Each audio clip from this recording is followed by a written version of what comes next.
Hey, what's up, guys? Well, here's the market today. Got a bunch of bears fighting it out. Never good.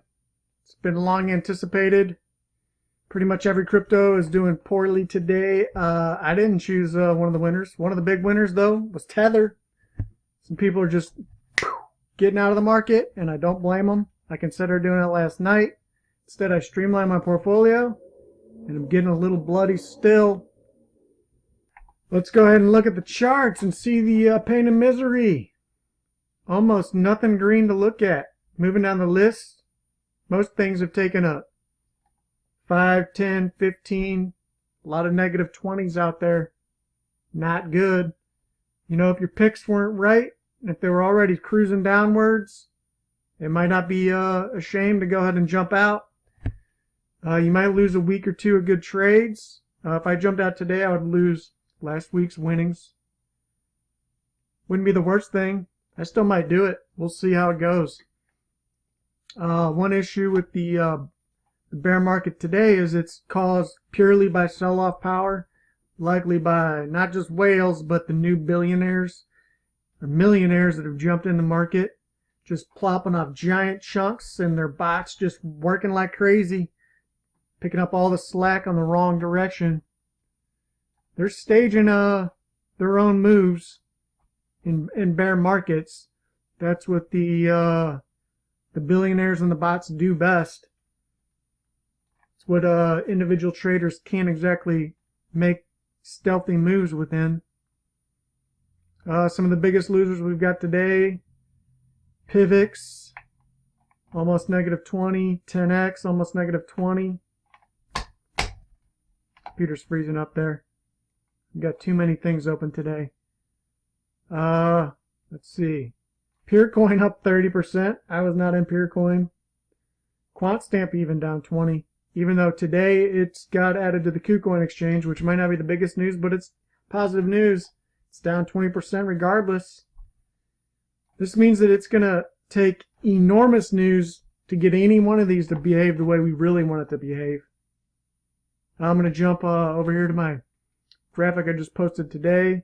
This is my bear market, first week of December. Crypto I've covered, owned, and may continue to hold a trade based on news or TA. Wow, my list isn't doing so hot either. Sub's hanging in there. Sonam's hanging in there. Aeon, both of these two have a lot of new news. Big contracts taken up the last 2 days. There's reason to keep them afloat. Sub's still waiting on big news. GVT has gotten slaughtered the last couple days, but that's because it did so well the week before. Charlie Shrem is being quoted as saying, "Hold strong, guys." You know, the only reason he'd say that is because they're sitting on their own pieces of news that they're going to start setting through the chutes before long. One important thing to remember about GVT as well. Let's check it.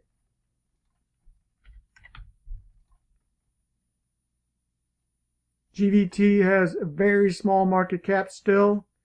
One of the least greedy coin releases I've ever seen, and everybody else too, most likely. It's only 3 million circulating supply. Total supply is 4.4 million.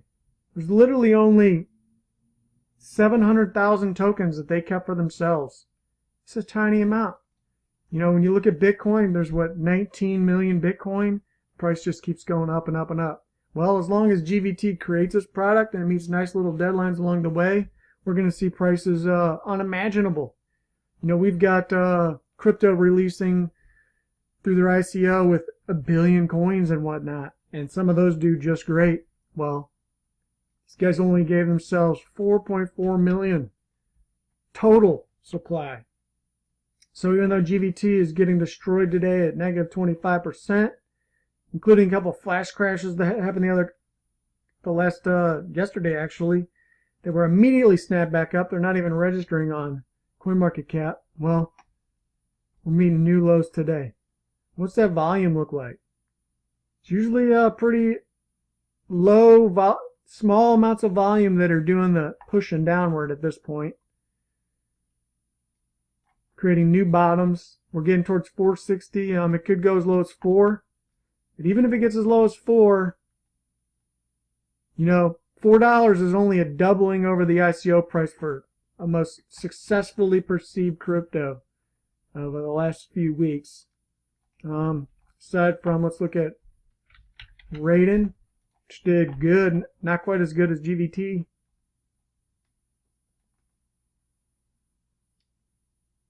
Raiden, nice chart last week.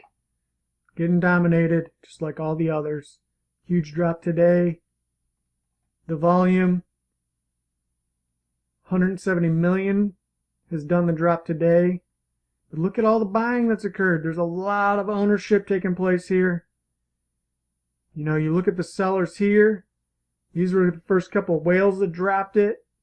And then here comes yesterday, and then this bull market bull crap is what it is. Raiden's releasing their product this week. The mainnet, I don't know, it was pushed from Monday to the end of the week. We'll see if that news can boost it back up. There's so much news coming out in December. It would be a ridiculous shame if somehow the market makers were just trying to destroy the market this week and take us into this great altcoin news coming up in such a shambles. So we're not going to go there. But yesterday would have been a great time to get out. I considered it. Others were. It's a rare consideration you'd hear talked about in the groups and whatnot. But check this out. Tether. Oh, Tether's going down too. Insane. It was just up like 5%. Tether's just, look at this up close, just having these slam dunk spikes. It's ugly, guys. What are you going to do? You going to hang in there? You going to step out? I tell you what, stepping out might not be the worst plan, even with some loss. But who knows? Could be elasticy. We could have some snapback. There's not a true driver for this downward market except for people cashing in and people kind of manipulating these various market as a whole with bots or independent cryptos with these little flash crashes that get snapped right back up. Sacrificial cells is what we call that. Anyways, if you want to feel good, step out. Come back in a couple of weeks or a week when we start seeing some green. If you want to weather the storm like a commando and maybe get your arm taken off by one of these bears, well, that's your choice. Either way, happy trading, guys. Peace. Y'all take care. What?